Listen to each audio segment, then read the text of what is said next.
Hi, I'm Steve Plumb, Editor-in-Chief of SME Media. I'm here today with Cary Gitter, Associate Editor, as well as Krishna Vuppala from John Deere. Thanks for joining us. We're here at Day 3 of FABTECH 2025 in Chicago. It's been a great experience. In fact, the governor of Illinois was just here, J.B. Pritzker. He visited a couple of booths, Trump, Amada, and Mitsubishi Electric, and talked to some students, which we're going to be talking about shortly here. But let's kick it off to Cary and tell us a little bit about what you've seen. Great, thanks, Steve. So one thing that really caught my attention was I did a booth visit with Greenard, which is based in Nashua, New Hampshire, and they're showing off a new custom-built, very complex, multi-station hydraulic press system that they've just manufactured for a particular customer. And I was talking to the team there, and they've been around since 1883 in New England. They've been manufacturing hydraulic presses since 1934, so almost 100 years. And to me, it was just a great example of how a company like that can evolve from a really kind of classic old school machining product like a hydraulic press into the modern age of automation and customization, and kind of taking what they've always done best for decades and applying all the new technologies that are available to provide really customized high-tech solutions for customers.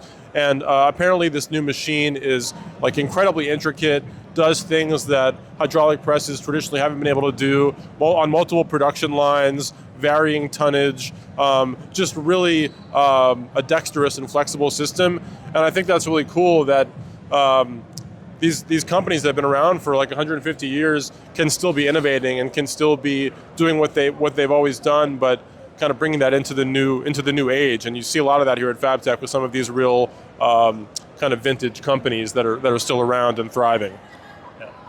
Speaking of vintage, one of the keynote session this afternoon was on finding and keeping next-gen talent in relationship with boomers, Gen X, millennials, and Gen Z, and just how companies are struggling but also succeeding in that area.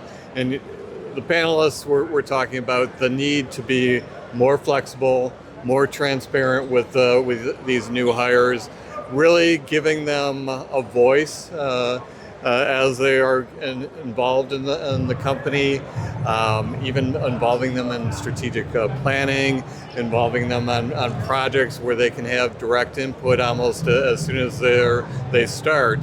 Sure. But there are definitely differences. Companies that have to find their way. So for instance, especially students that came up during COVID, they may not have the communication skills as some of the older workers. And that's really a focus on the training is these soft skills and getting kids up to speed on that.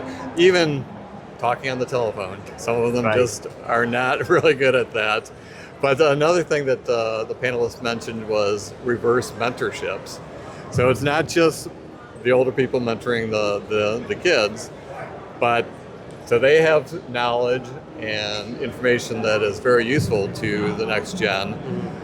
But sometimes they don't know how to best communicate that. Correct. And the kids can help them in turn learn how to use the technology to learn better, because everybody learns a little bit differently. Sure. Some are self-motivated and some are more of a carrot reward type of situation. Right. And Krishna, I know that next generation talent is a really focus for you, and that you were involved with 30 or 40 kids today at... Correct, absolutely. Yeah, so tell us a little bit about your experience today and a little bit of your history in terms of working with the younger generation. Thank you, Steve, for the opportunity to speak here. Very excited to be here at FABTECH 2025 and playing a vital role in the SME Mission Critical Workforce 2030. So here at FABTECH, we had the opportunity to bring more than 40 students from Waterloo, Cedar Falls area as we prepare them for the next generation leaders in manufacturing, right? So As you mentioned, Steve, we have different kinds of workforce from different demographics. The diversity is a key.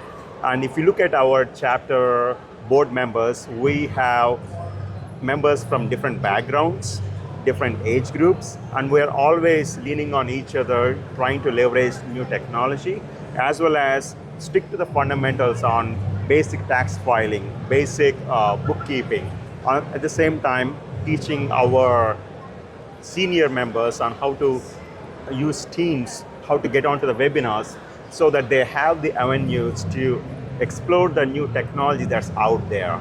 Because you got to bridge the gap, prepare the younger workforce for the future generations, as well as prepare the senior workforce to blend into the current technology that's out there. So having that interaction, the bridge between this both age groups is very critical.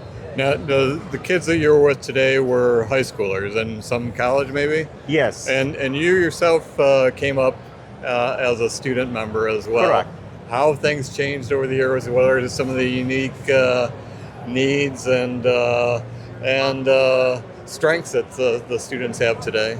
It's been 15 years I graduated from my graduate program, and how we bring education to the table is very different in today's world. People are used to online learning, which we never had in the past, and it's so accessible now, which we did not have back in the days.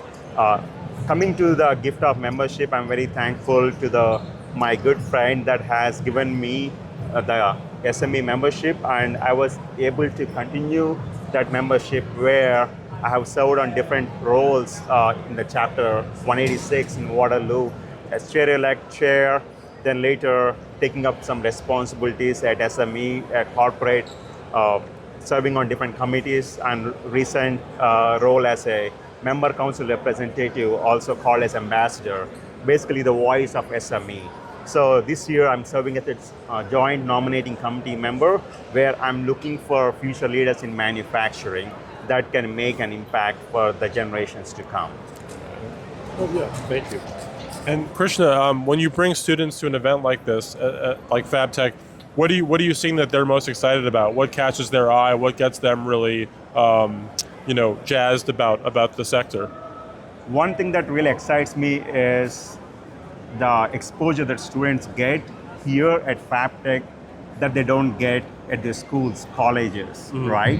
So that's why we come a long ways on a 6-hour bus ride one way to experience the technology that the students do not have opportunities in our community, right? You can't bring the show to our community, right? Rather, you go to the show, give them the opportunity to explore what's out there. Every year is different. This is my 6th FABTECH, and this is not the same FABTECH that I've seen from the FABTECH number 1 back in the day. So you got to attend these shows, you got to give the opportunities for students to test things out and build them right in the right way. And this is one of the ways that every college has to do, every institution has to do. Yeah, the panelists were talking about change earlier too, and one of them said it's a misconception that people are afraid of change, that they really want change. It's just that they have to be able to adapt to it. Correct. And so, yeah, it's good to see that so much continues to change at FABTECH, and we'll look for even more of that at FABTECH 2026 in Las Vegas.